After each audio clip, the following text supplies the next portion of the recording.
Hello again. As regular viewers will probably be aware, I have been suspended from YouTube on 3 occasions for asking too many questions about COVID, or on one video, simply chuckling inappropriately while I read out some edict from the British government. On that occasion, I said nothing in opposition to the official view, just read out some figures and laughed in the wrong place. According to YouTube, finding something which a government has said about COVID amusing counts as medical misinformation. I understand that Facebook has been even stricter, for I know people who have had their accounts closed down without warning for not towing the party line. I find all this quite fascinating because, of course, what counts today as medical misinformation may very well be the received wisdom tomorrow. And I find it incredibly arrogant of a social media platform to dictate what is and is not the current scientific view, whether on medicine or anything else. History teaches us that in medicine, as in every other field of scientific endeavour, discovering the truth is a continuous process, not something which, once done, will remain as fixed and immutable as a truth for all time. I'm reminded of two instances when medical misinformation became the mainstream narrative. One example of which is fairly recent. I say fairly recent, I'm talking about 40 years ago. It tells you something about my age when I think that something that happened in 1982 is fairly recent. But I digress.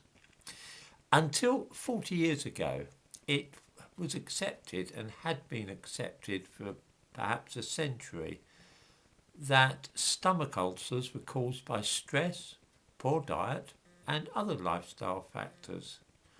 All doctors believed this to be true, so if you were treating a patient with stomach ulcers, you would get him to eat light things like boiled fish and milk and avoid spicy foods to relax, that sort of thing. When two researchers claimed in 1982 that such ulcers were instead caused by a bacterium, Heliobacter pylori, older doctors were outraged and shocked that anybody could say anything so foolish and dangerous. For decades they had been recommending those with stomach ulcers to change their diet, and now some fools were saying that a course of antibiotics would clear them up instead. Ridiculous. This was indeed medical misinformation, a pair of cranks putting forward a dangerous pseudoscientific theory which could cause untold harm for patients being treated for their ulcers. Suppose they stopped their special diets. This was dangerous nonsense. Of course, 23 years later, in 2005, the men who made this discovery were awarded the Nobel Prize for Medicine, and nobody now doubts that the vast majority of stomach ulcers are indeed caused by an infection which can be cleared up with antibiotics. Nothing at all to do with stress. It was clear that it was this idea which was the medical misinformation, not the new theory. Back in the middle of the 19th century, it was thought, by all doctors really, that infections and diseases spread by something known as miasma. It was the smell of rotting things and decay which caused people to develop cholera and malaria. It was also thought that smelling food too often could make people fat, which was why chefs were often overweight. When the idea of germs was put forward as a cause for illness instead, the medical establishment was appalled. Here was medical misinformation, being told that some invisible agent that nobody had ever seen was causing diseases to spread rather than the smell of bad air.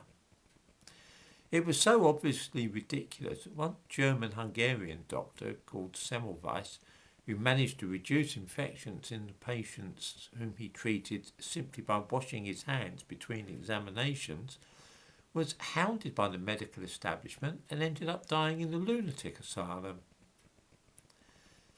This is precisely what we are now seeing as regards COVID.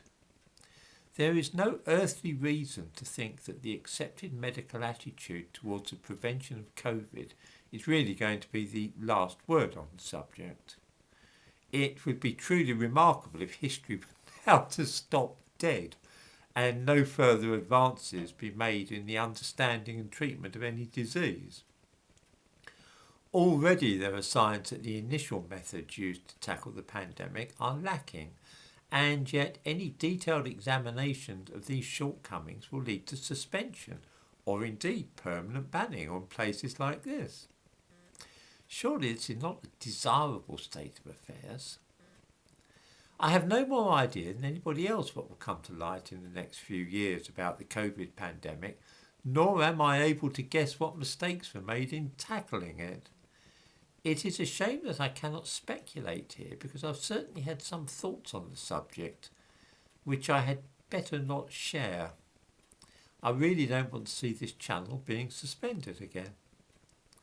I have an idea that if Facebook and YouTube had been around in the middle of the 19th century, when the radical idea was being put forward that disease was transmitted by germs rather than bad smells, that they would have been banning people for medical misinformation if they tried to discuss bacteria. It must be nice to have such perfect confidence that the present state of medical knowledge and opinion is going to remain set in stone until the end of time.